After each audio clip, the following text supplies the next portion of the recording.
अस्सलाम वालेकुम। तो हाजिर हूँ अपने चैनल पर। सबसे पहले तो आपका बहुत बहुत शुक्रिया कि आपका इतना अच्छा रिस्पांस देख के मैं खुद भी शॉक्ड हो गया कि लोग देख रहे हैं और लोग फॉलो कर रहे हैं। तो बहुत शुक्रिया। और साथ साथ में मैं सवालात लिख के भी ले आया हूँ कि मैं कुछ मिस ना कर जाऊँ, जो जो आपने मुझसे पूछा है। और जो मेरे करीब करीब के जो दोस्त हैं पाकिस्तान में जो रह रहे हैं या इंडिया में जो हैं, उन सब के लिए जो सवालात हैं वो लिख भी लिए। तो हम शुरू करते हैं। पाकिस्तान के चांसेस हैं वापसी फाइनेंशियली स्ट्रांग होने के।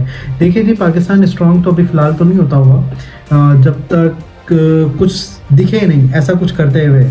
एक्सपोर्ट हमारी ना आए या कोई चीज़ें चेंज ना हो, बहुत ज़्यादा चीज़ें चेंज होने पड़ेंगी, लेकिन अभी कुछ ऐसा दिख नहीं रहा। हाँ, एक चीज़ दिख रही है, हालात और ख़राब होने के।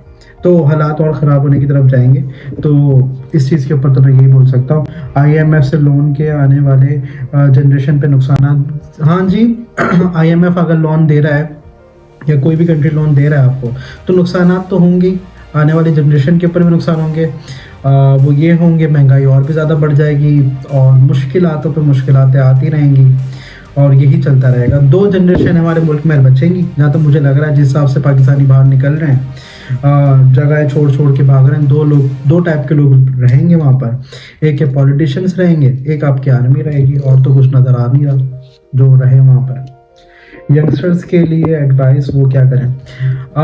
यंगस्टर्स के लिए भाई यही है कि सबसे पहले तो अपना फ़ोन छोड़ें रात के टाइम।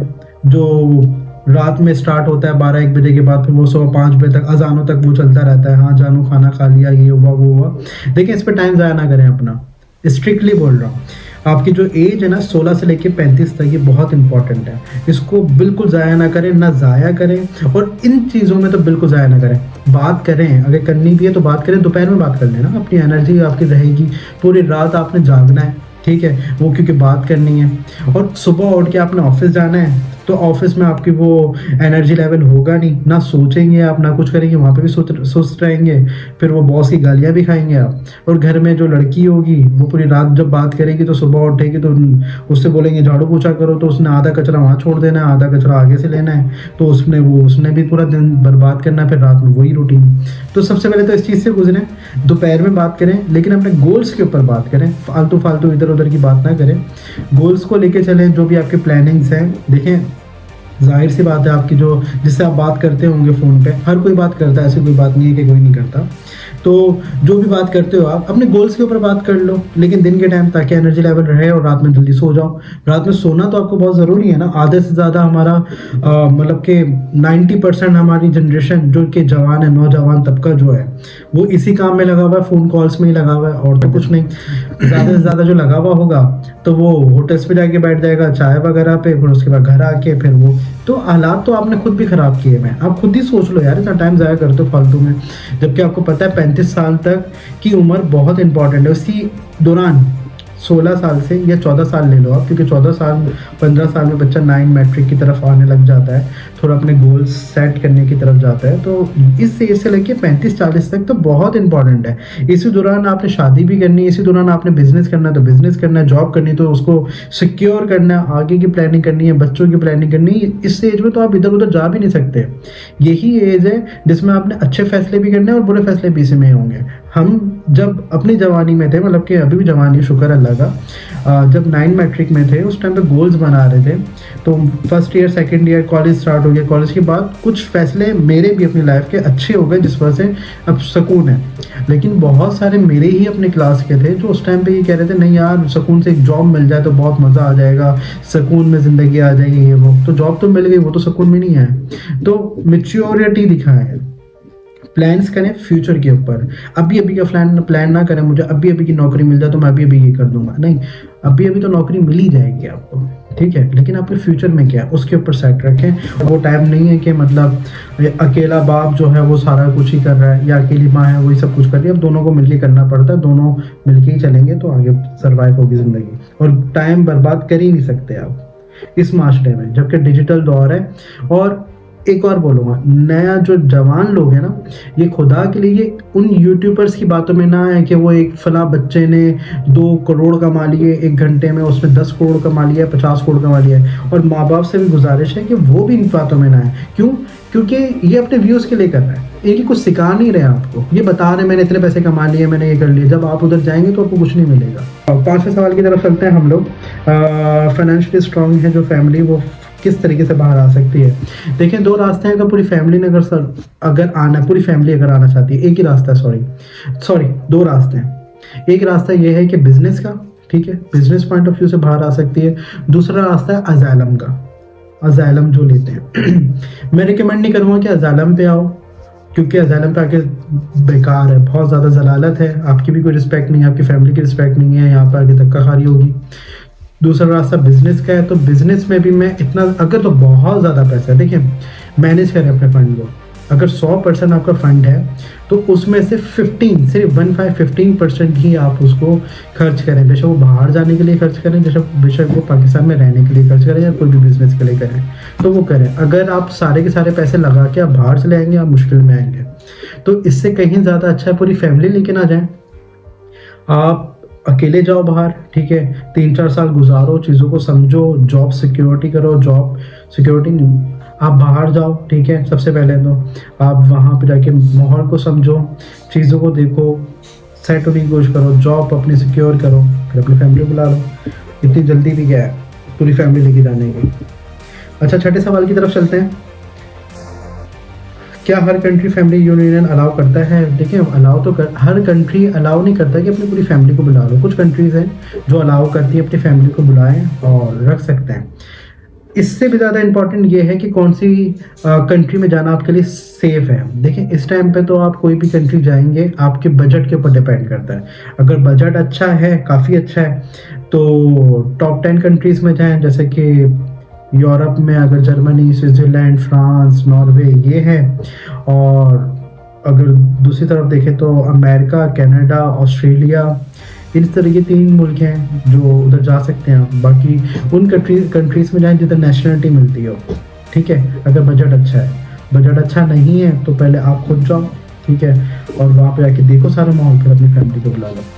ये कानून है। ज़्यादातर कोशिश करें उधर ही जाएँ जहाँ पे सेट हो जाए, क्योंकि दुबई में बहुत सारे लोग जाते हैं, सऊदीया बहुत सारे लोग जाते हैं, लेकिन एट द एंड पाकिस्तान आ जाते हैं। उसकी भी बहुत सारी कहानियाँ होती हैं, आप भी सुनते होंगे कि 30 साल 35 साल बाहर गुजार लिए, उसके बाद पाकिस्तान आते हैं।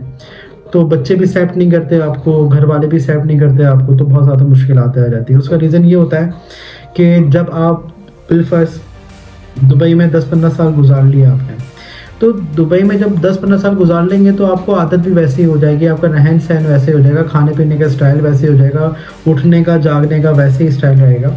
तो जब आप सब चीज़ें छोड़ के पाकिस्तान आते हो तो पाकिस्तान में एडजस्ट नहीं हो पाते। तो बेहतर वही कि आप नेशनलिटी जहाँ पे मिलती है वहाँ जाएँ और वहाँ का पासपोर्ट लें, अपने बच्चों को सिक्योर कराएँ।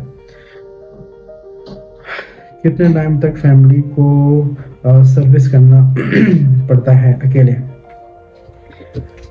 ये सवाल मुझे समझ में नहीं आया आपका, कितना टाइम तक फैमिली को सरवाइव करना पड़ता है अकेले। शायद कहने का उनका मकसद ये हुआ कि बाहर मुल्क निकलने के बाद कितने टाइम में वो फैमिली सेट हो जाती है। यार कम से कम 4-5 साल, कम से कम 4-5 साल तो लगते ही हैं हर चीज़ को समझने के लिए। अपनी आप प्लानिंग करें, ठीक है। उस बच्चे को निकालें जो स्ट्रांग हो, आपको लगता हो कि यार ये स्ट्रांग है, ये भाग के नहीं आएगा वापसी, क्योंकि ऐसे केसेस बहुत सारे होते हैं जिसमें बच्चे भाग के वापसी चले जाते हैं। उसका रीज़न ये होता है कि बच्चा ऑलरेडी बड़ा अटैच होता है अपने माँ बाप के साथ। वो सब माँ बाप बाहर भेज देते हैं, नहीं यार ये भी कुछ करेगा, बाहर निकल जाएगा, उस पर इन्वेस्टमेंट करते हैं, वो बाहर निकलता है। तो जब वो बच्चा यहाँ पर आता है तो वो इमोशनल होता है। ऐसे ही सेम टू सेम माँ बाप होते हैं कि हमारा बेटा हमसे दूर चले गया, ये वो। अब बेटी सोच रही होती है या बेटा सोच रहा होता है कि मैं अपने माँ बाप को छोड़ के आ गई, तो वो उसके मुँह से भी अगर निकलता है कि मैं वापसी आना चाहती हूँ, तो माँ बाप बोलते हैं आ जाओ, क्योंकि वो खुद भी इमोशनल है, या वो बोलते हैं कि नहीं तुम वहाँ पे रुको, कुछ टाइम तक गुजारो, ये करो। तो दोनों की अंडरस्टैंडिंग की वजह से बच्चे फिर वापसी चले जाते हैं पाकिस्तान।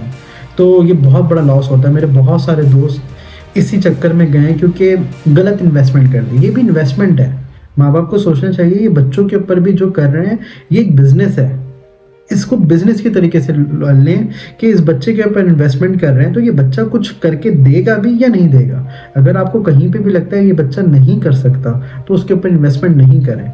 जो आपको लगता है यार कि तगड़ा है, स्ट्रांग है, ये जाएगा वहाँ पे कुछ कर लेगा, हमारे लाख बोलने पे तुम आ जाओ बच्चे, तुम क्या कर लोगे, तुम आ जाओ वापसी, हमारे लाख बोलने पे भी वो नहीं आएगा, सेट होने की कोशिश करेगा। उस बच्चों के ऊपर फोकस रखें जो खुद करता हो, जो खुद करना चाहता हो कुछ, उस बच्चों के ऊपर इन्वेस्टमेंट करें, वो कुछ ना कुछ कर जाएगा। और उस पर थोड़ा सा हल्का हाथ रखें जो इमोशनल या जो आपके अटैच बहुत ज़्यादा हो, आपकी करीबी बहुत ज़्यादा हो, क्योंकि आप भी इमोशनल होंगे, वो भी होगा, उसमें होगा नुकसान। हम चलते हैं 8वें सवाल की तरफ, which is the best country नाउ आर डे for student work or family, for family. ठीक है, इस टाइम पे सबसे अच्छी कंट्री स्टूडेंट्स के लिए वही है जिसको वो अफोर्ड कर सके। ठीक है, पाकिस्तान से तो सारी अच्छी कंट्रीज है ना। अब तो ऐसा है ही नहीं कि पाकिस्तान से नीचे भी कोई कंट्री हो तो हम सोच रहे हो कि कंट्री अच्छी है, वो कंट्री अच्छी है। इस टाइम पे जो आपके अफोर्ड आती है और आप अफोर्ड कर सकते हैं इजीली, वो कंट्री अच्छी है। इसका क्या जवाब दें अभी?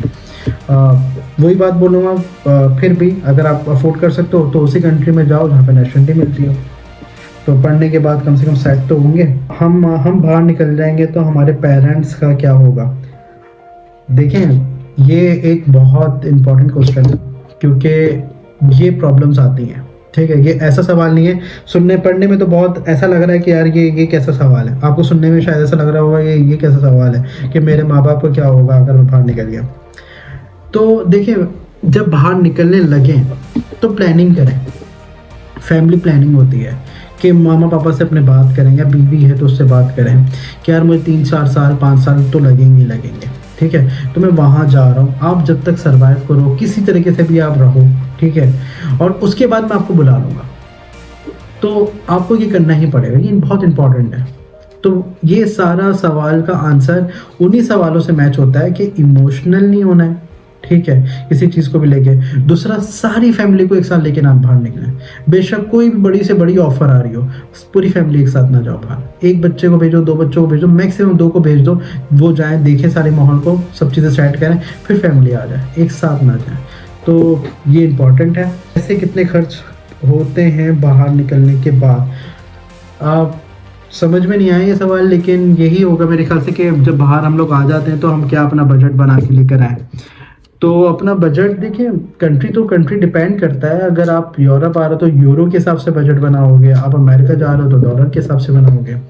आप ग्रुप ज्वाइन करो, उसमें देखो कि किसी भी कंट्री का सर्च करो सबसे पहले कि वहाँ के एक्सपेंसेस क्या क्या हैं और कितने में गुजारा हो जाता है। अगर $1,000 में होता है तो $1,000 का तो आप कम से कम 6 महीने का बजट तो लेकर आना पड़ेगा आपको। और अगर यूरो में, तो यूरो में मैं यहाँ का बता सकता हूँ, यूरोप का तो 900 950 तो आपका है खर्चा पर मंथ। प्लानिंग करके आना होता है, 6-7 महीने का तो खर्चा लेकर आए कम से कम, तो फिर जाके कुछ कर सकते हो आप, क्योंकि आते के साथ तो सब कुछ नहीं मिलेगा, ये तो खर्चा होगा ही होगा। तो आई होप कि इतना काफ़ी है आज के लिए, अब तक के लिए इतना ही। बाकी आपके जो भी सवालात होंगे मैं कोशिश करूँगा कि उसको कंप्लीट कर सकूँ, और आपको ये अच्छा भी लगा होगा हमारा सेगमेंट। अगर अच्छा लगा तो लाइक कीजिए, और भी सवाल हों तो आप लास्ट में पूछिए। अब तक के लिए अल्लाह हाफ़िज़।